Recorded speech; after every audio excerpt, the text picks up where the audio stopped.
Jeffrey Katzenberg worked at Paramount with Eisner, and Eisner brought him over when he became the CEO of Disney. And he made him chairman of Walt Disney Studios.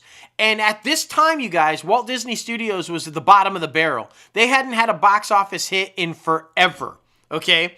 And he was tasked with turning around the studio. He helped with Michael Eisner and Frank Wells create Touchstone Pictures so that Disney could start putting out R-rated films, not underneath the mouse banner. That started turning around Walt Disney Pictures. But then Eisner said, okay, we're doing great there, but animation is what built this house, and we need to fix that. So that became Katzenberg's driving force, was to fix the animation. When he started seeing success there with the Renaissance films, he basically told Eisner, hey, I want to be made president of the company. You're number 2. Push Frank Wells out, make him some sort of chairman emeritus, give him a BS title. And Eisner was no way. Eisner and Wells' relationship was like this. And he's like, not going to happen. I'm not going to hurt him like that. I'm not going to do that to him.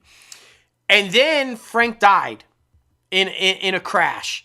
And Katzenberg just assumed that was a given. He was going to be named president and COO. Eisner took on the responsibility himself, made himself chairman and president. Well, Katzenberg was not fucking happy about that. And the reason that happened, y'all, is because Roy E. Disney at that time and Eisner felt like Katzenberg was trying to take too much credit for the turnaround of Disney. And they did not like that. And so basically when Katzenberg was told, you're not going to be president, he left.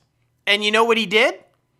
He approached David Geffen and Steven Spielberg, and the birth of DreamWorks happened. DreamWorks SKG, as it was known back then, Spielberg, Katzenberg, Geffen.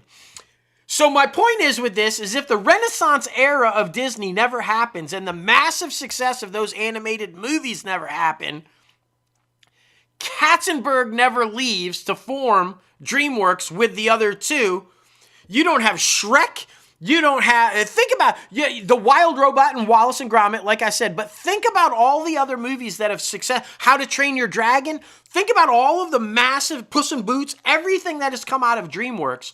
None of that exists without the Renaissance era of Disney films and animation. So there you go, how critically important it is. And then, of course, it's shifted so many times now. DreamWorks broke up. DreamWorks Pictures is now a subsidiary of its own thing, but distributes through Universal. And Universal owns DreamWorks Animation now. And, of course, we know that Katzenberg went on to try to do, what was that little thing that he tried to launch? Quibi, yeah. That didn't go so well or whatever. But anyway, my point being is that this era of Disney and this man, Jeffrey Katzenberg, critically vital to what we see animation as now. And there you go. So if you don't think what you do matters and how it can play well into the future 35, 40 years later, that story should tell you everything.